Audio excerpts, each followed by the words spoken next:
தினம் ஒரு தலைவர்கள்ல இன்னைக்கு பார்க்க போறது முடியரசன் பத்தி தான். தமிழகத்துல ஹிந்தி மொழி திணிப்புக்கு எதிராக போராட்டங்கள் வெடித்து கொண்டிருந்த நேரம் அது.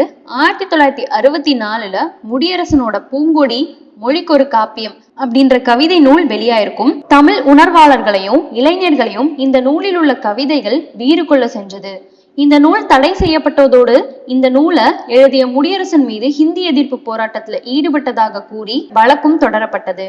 1967ல திமுக ஆட்சிக்கு வந்ததும் பூங்கொடி நூலுக்கான தடை விலக்கப்பட்டிருக்கும்.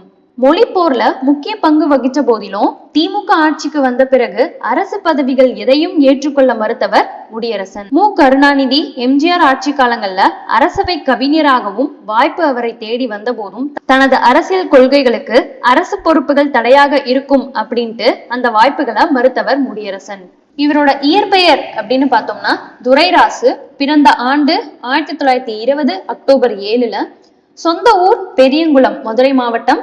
பெற்றோர்கள் சுப்பராயலு, சீதாலட்சுமி அம்மையார். புரட்சி கவிஞர் பாரதிதாசனுடைய நெருங்கிய நட்பின் காரணமா துரைராசு அப்படின்ற தனது இயற்பெயரை விடுத்து முடியரசன் அப்படின்னு பெயர் மாற்றம் செஞ்சுக்கிட்டாரு. பெரும் புலவரான தனது தாய்மாமா துரைசாமி மூலமா இளம் வயதிலேயே மொழி பற்றையும் இலக்கிய உணர்வையும் வளர்த்து கொண்டவர். சிறு வயதிலேயே பெரியோரை சந்திக்கும் வாய்ப்பும் இவருக்கு கிடைச்சது. தொடக்க காலத்துல கடவுள் பற்றிய கவிதைகளை எழுதி கொண்டிருந்த அவரோட சிந்தனையில சுயமரியாதை இயக்க தொடர்பு மாற்றங்கள் உண்டாகி இருக்கும். அதுக்கு பிறகு சமூகம், மொழி, நாடு, இயற்கை வளம் என்று தன் கவிதைகளின் பாடு பொருள்களை மாற்றிக் கொண்டிருப்பாரு. தன்னுடைய 21 வயசுல முடியரசன் எழுதிய சாதி என்பது நமக்கு ஏனோ அப்படின்ற கவிதை அண்ணா தனது திராவிட நாடு இதழ்ல பதிச்சிருப்பாரு.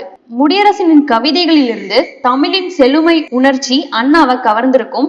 தொடர்ந்து திராவிட நாடு இதழ்களின் அட்டைகள்ல முடியரசனோட கவிதைகளால் அலங்கரித்திருப்பாரு அண்ணா. திராவிட நாடு மட்டுமின்றி திராவிட இயக்கத்தின் சார்பில் வெளியான அனைத்து இதழ்களையும் முடியரசனின் கவிதைகள் தொடர்ந்து இடம்பெற தொடங்கியது.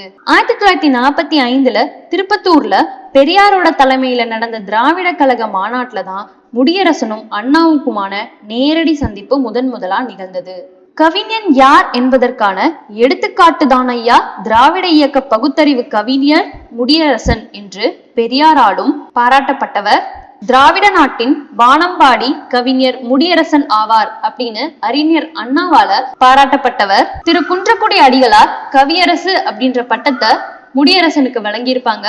புரட்சி கவிஞர் அடிசுவட்டில் இன்று எத்தனையோ கவிஞர்கள் எழுச்சி முரசு கொட்டி வருகிறார்கள், லட்சிய கீதம் இசைத்து வருகிறார்கள். அந்த வரிசையில முதன்மையானவர் முடியரசன் என பேரறிஞர் அண்ணாவாலும் பாராட்ட பெற்றவர் கவிஞர் முடியரசன் ஆவார்.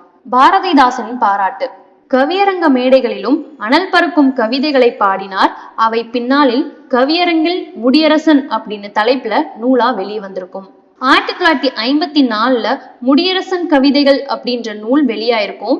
பாரதிதாசனின் பரம்பரையில திராவிட இயக்க சார்போடு நூற்றுக்கணக்கான கவிஞர்கள் இருந்த போதும் என் மூத்த வழித்தோன்றல் முடியரசனே என்று பாரதிதாசனால் பாராட்டப்பட்டவர் முடியரசன் ஆவார். திரைத்துறையில பணியாற்றும் ஆர்வத்தோடு சென்னைக்கு சென்று எம்.ஆர். ராதா நடித்த கண்ணாடி மாளிகை அப்படின்ற படத்துக்கு உரையாடலும் பாடல்களும் எழுதியவர் இவர். நான் பாட்டெழுத அழைத்தேன், தமிழை விற்க மாட்டேன் என்று கூறிய உண்மையான வணங்கா முடியரசர் என்பது எம்ஜிஆரின் பாராட்டு. நல்லாசிரியர் முடியரசன். காரைக்குடி உயர்நிலை பள்ளியில் 29 ஆண்டுகள் ஆசிரியர் பணியை தொடர்ந்தார்.